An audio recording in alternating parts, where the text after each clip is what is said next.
салом дӯстони гиромӣ ҳаводорони забонҳои хориҷӣ. дарси 14 аст аз китоби Истанбул А1. хоб Истанбул А1 дарси 14 бале. хоб дар дарси гузашта дар хотир дошта бошед ин тамринҳоро кор кардем, яъне нелер орендик чӣ омӯхтем, яъне аз ҳамин бахши якум ё қисмати якуми китоб мо шумо чӣ омӯхтем. Масалан ин тамринҳоро инҷа кор кардем. Хоб то инҷо омадем ва ин тарафи дасти рости ин саҳифаро кор накарда будем ва гуфта будем ки дар дарси оянда кор мекунем. Хоб ин дарс ин тамринҳоро бо ҳам кор мекунем ва умедворам ки шумо низ дар примера ҳузур дорем, агарчанде ки як нафар ё ду нафар ҳам бошад, яъне муҳим бо ҳам кор мекунем. хоб инҳоро ман рақамгузорӣ мекунам, чунки вақти шумо масалан зиёд наравад. Масалан вақте ман мегӯям ки масъалар мешавад ё ки масъалер мешавад, шумо масъалар пурра нанависед, вақти шумо зиёд наравад, фақат рақамро нависед ки рақами 1 масалан лар мешавад ё ки лер мешавад. хоб масалан хоб инҷа рақамгузорӣ мекунем. Рақами 1 2 хоб 3 4 5 6. боз аз ин тараф рақами 7 хоб 8 9 10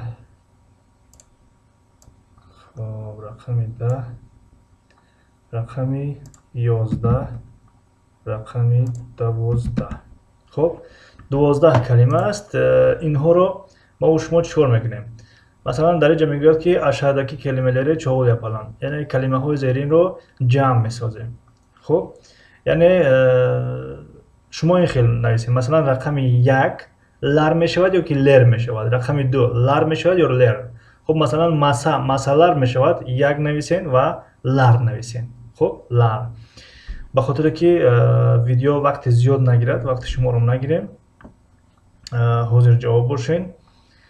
хоб рафтем. агар шумо каме бигем ки дарёб накарден, метавонем ки аз рақами 3 4 у тараф сар кунем.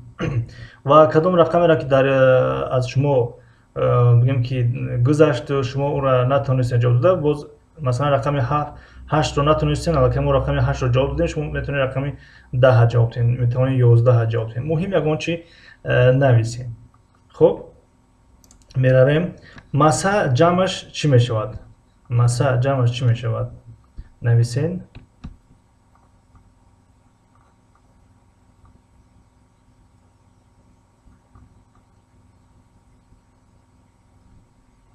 хоб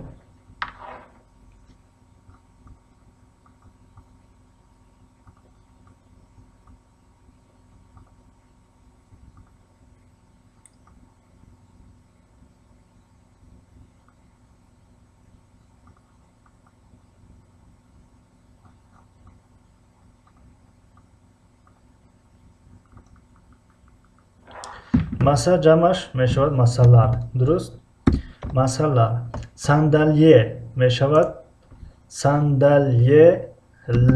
дуруст? хоб масалан хоб тарҷумашам бигем. маса миз, масалар мизҳо. сандалие курсӣ, сандалиелер курсиҳо. оренҷи оренҷи донишҷӯ, оренҷилер донишҷӯён. хоб саат соат, саатлер соатҳо. силгӣ хаткуркунак, силгилер хаткуркунакҳо. окул мактаб, окуллар мактабҳо. калем қалам, хоб калемлер қаламҳо. вазо гулдон, вазолар гулдонҳо. оретмен муаллим, омӯзгор, оретменлер омӯзгорҳо. китаб китоб, китаблер китобҳо. сӯзлук сӯзлук, сӯзлук فرهنگ لغتنامه سوزلوکلر فرهنگ ها لغتنامه ها. خب این را اینجا مونیم. صنف صنفخانه صنفلر صنفخانه ها. خب اکنون باز تمرین دیگر رو میبینیم کار میکنیم. تمرین رقم 4 در اینجا میگه doğru ise درست باشد د yanlış ise ی koyalım. یعنی اگر درست باشد د میگذاریم، اگر yanlış باشد یعنی نادرست باشد ی میگذاریم. خب اینها رو هم من رقم گذاری میکنم تا که برای شما آسان شود برای جواب دادن. مثلا رقم 1 میگن که د درست است، رقم نه نادرست است، رقم مثلا 3 درست، رقم 4 مثلا نادرست. به همین طریق. خب رقم 1 2 3 4 5 6 7 8 9. خب اینجا 9 رقم است. مرحمت شما آغاز کنین. مثلا در رقم 1 چی میگذاریم؟ د میگذاریم که ی میگذاریم. د درست، ی نادرست، یعنی ی yanlış میشه نادرست. مرحمت کدام جمله را که شما دریافت نکردید میتونید از جمله دیگری آغاز کنین. خب اینجا را من رقم گذاری کنم.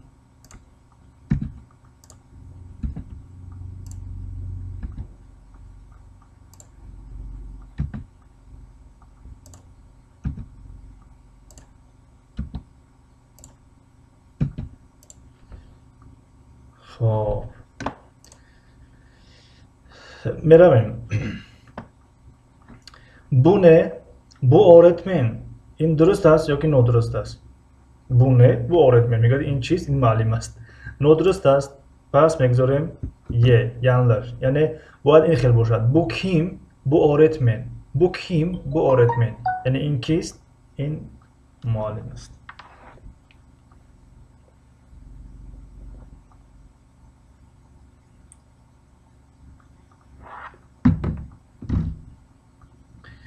خب saatler درست است؟ بله درست است. خب uç kalemler درست است؟ نادرست است. باید که uç kalem شود. burası okul درست است؟ درست است. کجا رفتی؟ درست. bu sınıf mı؟ bu sınıf mı نادرست است. برای چی نادرست است؟ باید که bu sınıf mı باید بشود. Bunlar kitap. Bunlar kitap. Dürüst است. بله درست است. Nasılsın? Fransalıyım. Yani میگه چی حال داری؟ میگه از فرانسه. درست است. نادرست است. خب yanlış میگذاریم. Bu kim? Bu Ali. Dürüst است. Bu kim? Bu Ali. بله درست است. Şunlar masalar. Şunlar masa. Yani onها میز هستند. پس اینجا هم نادرست است. خب اکنون تمرین رقم 5 رو میگیریم. ülkeleri yazalım. یعنی نام‌های کشورها رو می‌نویسیم. مرحمت شما شروع کنین. خب یکم اینجا حرفا اردلاش اومده گستن. ü مثلا ü ر ت ی ک ی ای ی.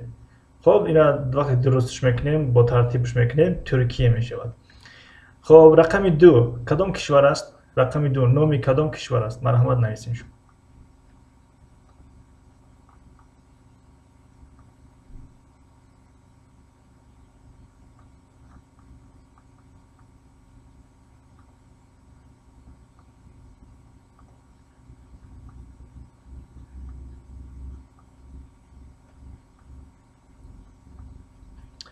خب فکر میکنم که شما نوشته هستین. خب ادامه میدیم. ایتالیا نامی کشوری ایتالیا. خب اینجا رقم 3 روسیا. رقم 4 مصر. رقم 5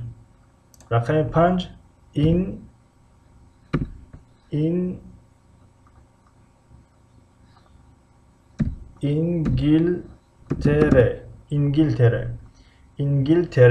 İngiltere. رقم شش کره کره. رقمی 7 آلمانیا آلمانیا آلمانیا آلمان. خب ترکیه ترکیه. ایتالیا ایتالیا. روسیه روسیه. خب مصر مصر. انگلتره انگلیا. کره کره کره. آلمانیا آلمان یا گرمانیا. خب تمرین رقمی 6 رو میگیریم. Nerede, ne zaman, ne söylüyoruz? در کجا. خب یک قلم بگیریم.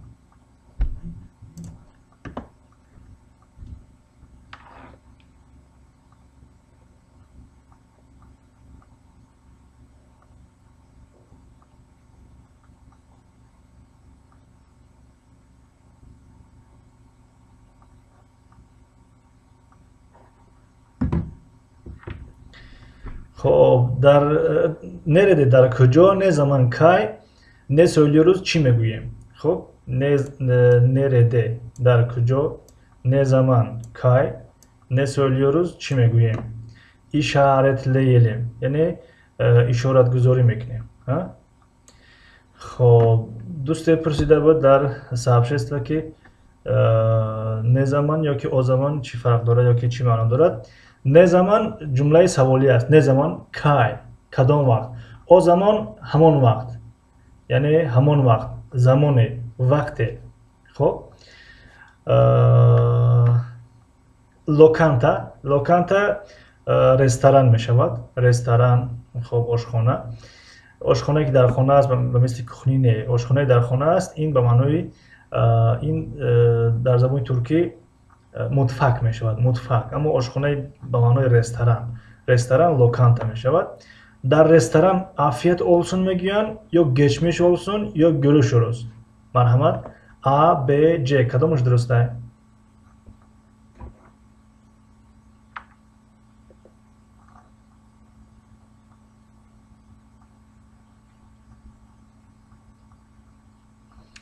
خب در رستوران afiyet olsun afiyet olsun میگن. اشتهای تام اشتهای تام. خب gece در شب چی میگوین؟ günaydın میگوین یا tebrikler میگوین یا iyi geceler میگوین. کدامش درسته؟ A, B, C کدامش درسته؟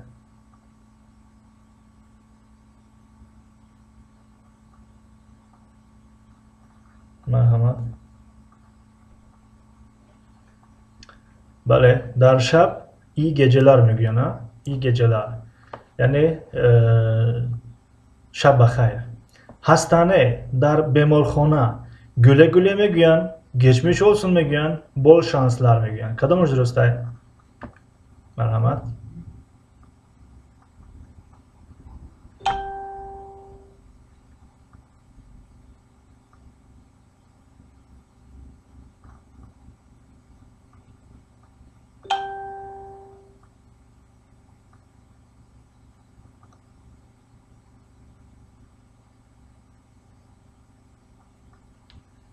خب در بیمارخانه geçmiş olsun میگن یعنی به زودی صحت شوید یا شفا یابید.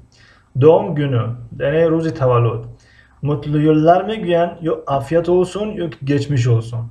در روز زادروز چی میگن؟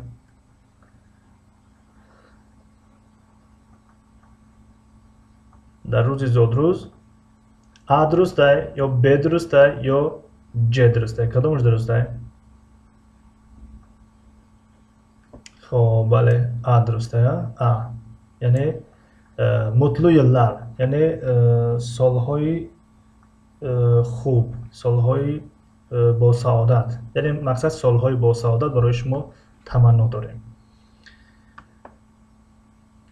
خب در دیگر چیزا میگن در روز زادروز مثلا doğum günün kutlu olsun doğum günün kutlu olsun یعنی مثلا mutlu yıllar یعنی nice seneler یعنی چند واریانت دارد. خب mutlu yıllar هم یکی از واریانتاش است. خب تمرین رقم 6 رو کار کردیم و در این قسمتی بخش یکم این کتاب اینجا öz değerlendirme آورده است. این به معنای خب از خود می شود. دیرلندرمه به معنای بهاگذاری است، بهادهی است. یعنی خود بهادهی، خود ارزیابی، یعنی خودت را چه خیلی بها میدهی، درباره چی چه خیلی بها میدهیم. خب اکنون این یک بخش مهمی درس امروز است. لطفاً با دقت باشین و در این اختبار یا که در این امتحان، در این سنجش همتون باید اشتراک کنید. چند نفره که در همین پریمیر هستین، یک نفرم باشید نویسین، 10 نفرم که باشید نویسید. خب و کسانی که بعداً ویدیو رو تماشا میکنن حتما خودتون بها گذاری کنید. و یک چیز پیشکی بگویم که اگر بهاتون از اون بهایی که ما در اینجا میگذاریم پایان باشد، پس شما چیکار میکنین؟ ویدیو را از سر باز ویدیوهای ما را از سر باز تکرار تماشا میکنین. یعنی خب ویدیوهای ما تاقنه، یعنی کسانی که زبان ترکی درس میدین میتونین باز از چند درس پیش چکنین درس ها را مراجعه کنین و خوب تیار کنین، از یاد کنین مثلا. به خاطر که این بهاگذاری خیلی مهم است. خب میخوانیم bunları Türkçe'de yapabilir misiniz? Yani اینها رو در زبان ترکی انجام دادن میتوانی. Her cümle için kendinize bir puan veriniz. برای هر یک جمله یک خال برای خودتان بگذارین. خب اگر خالی یک خال گذاشتین، مثلا رقم یک گذاشتین، یعنی yapamam، نمیتوانم. اگر دو رو انتخاب کردین، biraz yapabilirim، یعنی یک کمی میتونم انجام داده. اگر سه رو انتخاب کردید، yapabilirim، یعنی انجام دادن میتونم. اگر 4 رو انتخاب کردید، iyi yapabilirim، یعنی خوب انجام دادن میتونم. اگر 5 رو انتخاب کردید، çok iyi yapabilirim، یعنی خیلی خوب انجام دادن میتونم. بنابراین در اینجا چند کسی که حضور دارین حتما به این سوال ها با خودتون بها گذارین و نویسین. مرحمت، bir kişiyle tanışabilirim. با یک نفر شناس شده میتوانم. مرحمت، به خودتون چند بها میدهید؟ 1 2 3 4 5. چند بها میدهید؟ لطفا نویسین.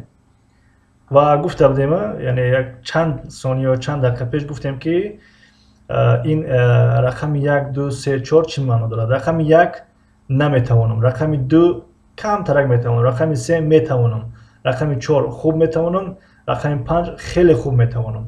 چی نمیتوانم؟ همون bir kişiyle tanışabilirim. با یک نفر شناس شده میتوانم. خب بختون چند بها میگذارین؟ رقم 1 رو جواب دهین لطفاً. میگذاریم به رقم 2. Adımı, soyadımı, ülkemi söyleyebilirim. یعنی نامم رو، نسبم رو، کشورم رو گفته میتوانم. یعنی یک نفر میپرسد که نام تو چی است؟ یعنی نام گفته میتونم، مثلا benim adım falan falan گفته میتوانم. یعنی نسب تو چی است؟ benim soyadım falan falan گفته میتوانم. کشور تو چی است؟ مثلا گفته میتوانم benim ülkem مثلا دیگر. خب رقم 2 رو بختون چند بها میگذارین؟ همین کارها رو انجام داده میتوانین. نامتون رو گفته، نسبتون رو گفته، کشورتون رو گفته به زبان ترکی میتوانین. اگر توانین از روی چند 2 3 4 5 کدامش؟ nesnelere ve kişilere sorabilirim. یعنی درباره اشیا و چیزها پرسیده میتوانم. یعنی میتوانم بگم که بونه، شونه، بوکیم، اوکیم، یعنی همین ها پرسیده میتوانم. همین رو شما از روی چند انجام داده میتوانید؟ 2 3 4 5. خب رقم 3.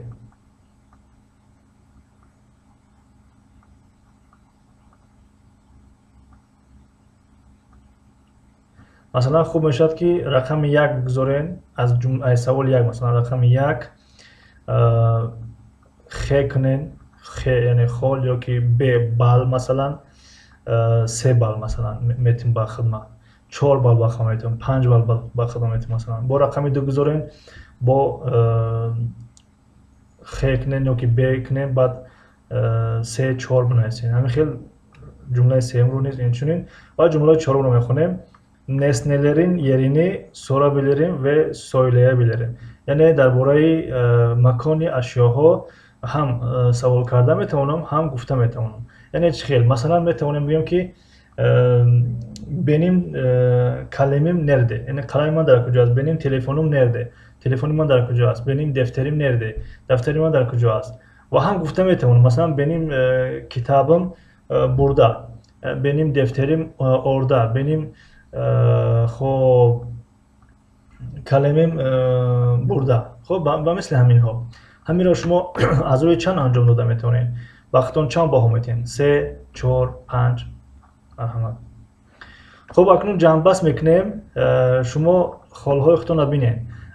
حاضر ما خال میگذاریم، یعنی همین 14 درسی که تا حاضر انجام دادیم.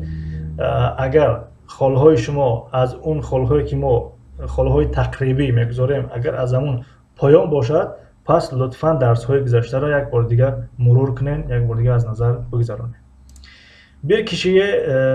bir kişiyle tanışabilirim. با یک نفر شناس شده میتوانم. باید که جواب ما 4 باشد. خب adımı soyadımı ülkemi söyleyebilirim. نامم رو، نسبم رو، کشورم رو گفته میتوانم. باید جواب ما 5 باشه. به خاطر چه 5؟ برای کلمه آسانه.